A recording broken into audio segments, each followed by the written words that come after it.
Le grain de sénévé dont parle Jésus dans Marc 4,31 n'est pas sans analogie avec la petite pierre détachée de la montagne sans qu'aucune main l'ait touchée, qui devient une grande montagne emplissant toute la terre.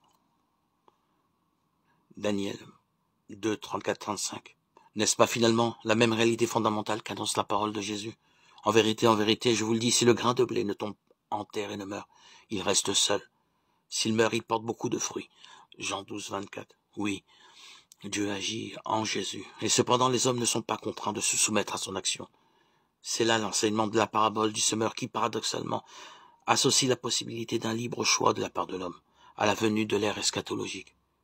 À ceux qui demandent, mais pourquoi donc supporte-t-il parmi ses disciples des hommes qui sont loin d'être des saints? Pourquoi, au lieu de nettoyer son air, comme la prédication de Jean-Baptiste l'avait fait espérer, laisse-t-il subsister le mal moral dans le monde? Jésus répond par la parabole du froment et de l'ivraie, Matthieu 13, 24-30. Le temps de la miséricorde exige la coexistence paradoxale des bons et des méchants dans le royaume.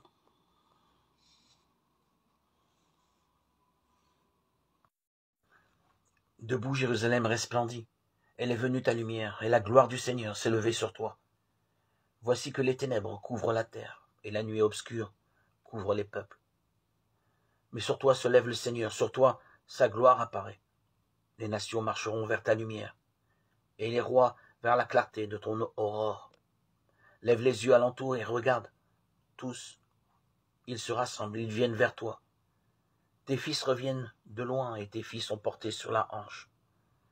Alors tu verras, tu seras radieuse, ton cœur frémira et se dilatera. Les trésors d'au-delà des mers afflueront vers toi viendront les richesses des nations. En grand nombre, des chameaux t'envahiront, de jeunes chameaux de Madian et d'Épha.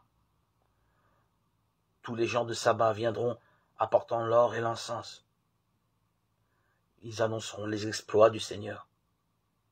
Livre d'Isaïe, chapitre 60, 1-6.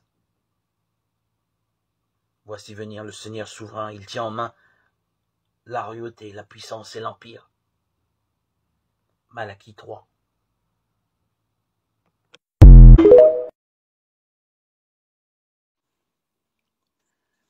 Jésus, accompagné de ses disciples, arrive à Capharnaüm. Aussitôt, le jour du sabbat, il se rendit à la synagogue, et là, il enseignait. On était frappé par son enseignement, car il enseignait en homme qui a autorité, et non pas comme les scribes. Or, il y avait dans leur synagogue un homme tourmenté par un esprit mauvais, qui se mit à crier. « Que nous veux-tu, Jésus de Nazareth?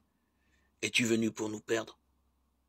Je sais fort bien qui tu es, le Saint de Dieu. » Jésus l'interpella vivement. « Silence, sors de cet homme. » L'esprit mauvais le secoua avec violence et sortit de lui en poussant un grand cri. Saisis de frayeur, tous s'interrogeaient. Qu'est-ce que cela veut dire? Voilà un enseignement nouveau proclamé avec autorité. Il commande même aux esprits mauvais, et ils lui obéissent. Dès lors, sa renommée se répandit